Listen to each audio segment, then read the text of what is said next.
Hello students, welcome to the commerce world. Investment fluctuation reserve क्या होता है? जब हमारे इन्वेस्टमेंट की वैल्यू अगर इंक्रीज या डिक्रीज हो जाती है।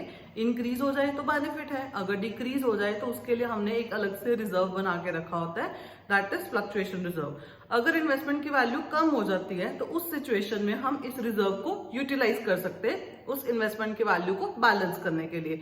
हमारे पास यहाँ पे केसेस है जिसको इसके अकाउंटिंग ट्रीटमेंट के लिए आपके पास इन्वेस्टमेंट है सपोज 2 लाख, ठीक, उसके लिए आपने रिजर्व बनाया हुआ 1 लाख उसकी फ्लक्चुएशंस के लिए।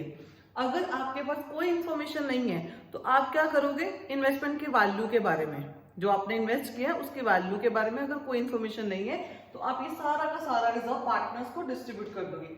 Investment fluctuation reserve debit to A's capital to B's capital. जितना भी आपके पास रिजर्व है यहाँ पे 1 लाख, वो पुराने पार्टनर्स को पुरानी रेशो में बांट दोगे। अगर इन्वेस्टमेंट की वैल्यू सेम रहती है, 2 लाख है तो 2 लाख ही है, कोई चेंज नहीं आया, तब भी आप यह क्या करोगे? ये रिजर्व सारा डिस्ट्रीब्यूट कर दोगे। अगर इन्वेस्टमेंट की वैल्यू बढ़ के 2,50,000 हो जाती है तो आपके पास दो बेनिफिट्स हैं।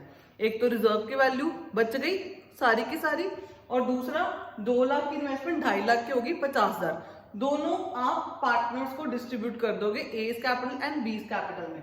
पहले जो आपकी इन्वेस्टमेंट 2 लाख से 2.5 लाख हुई है उसको आप रिवैल्यूएशन अकाउंट में डालोगे। उसकी एंट्री क्या रहेगी? Investment to revaluation, then revaluation, investment fluctuation reserve to A's capital and B's capital, right? Thank you. Keep on watching our videos. Thank you.